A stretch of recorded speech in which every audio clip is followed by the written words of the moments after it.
Breaking news! A recent study done through the University of Saskatchewan discovers the importance of cohesiveness when looking to enhance the performance of your group or team. Now, let's switch to our Skype session with Sarah from the University of Saskatchewan. Hi, Sarah!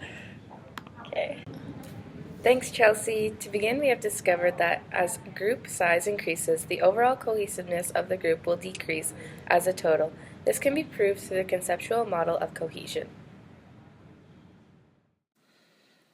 This model emphasizes the importance of group integration and the attraction to group, each individually upholding a 50% importance to the group as a whole in terms of cohesiveness.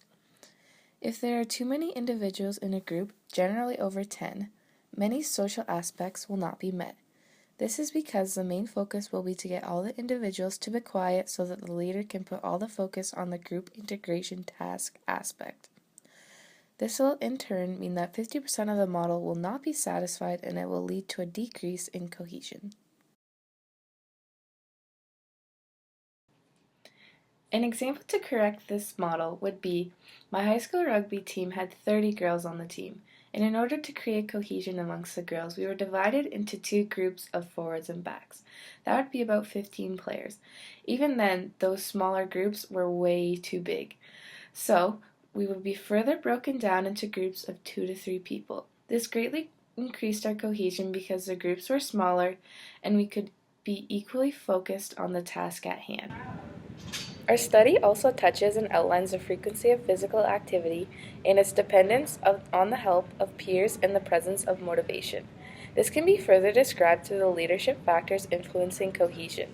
In several other sports studies, it has been demonstrated that coaches who were engaged in active instruction and supplied positive social support and feedback had teams that were more socially and task cohesive. This is thought to lead to greater performance. A good way to make a connection of this is to think back to when you were a child. When parents supplied you with positive reinforcement, you tend to perform optimally. Take a look at this finding in action from this short movie clip. When you told me you deserved to be here, well, you're not playing like it. All season long, we played our game.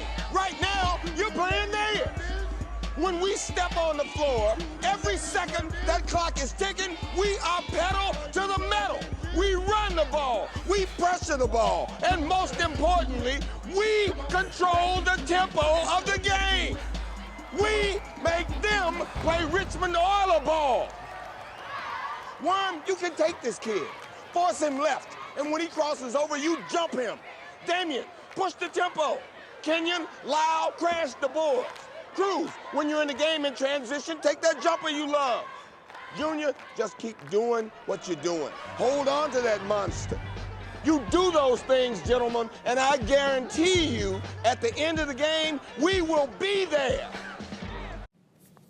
Here are some more tips to help enhance the performance of your team. First off, we have adherence. It is found that adherence is positively correlated with performance. If you are coming to practice, you will have a higher social and task cohesion. This will in turn lead to enhancement of performance. Secondly, we have social. Dinners, icebreakers, and trust-building activities. This is very important for the bonding of your team. Also, if there's a conflict, make sure that your team members know that what happens on the field stays on the field. Third, make sure that your team members feel like each one of them upholds a special and meaningful importance on the team. Without them, this team will not function. Thank you so much, Sarah, for teaching us the importance of cohesiveness when looking to improve the performance of our group or team.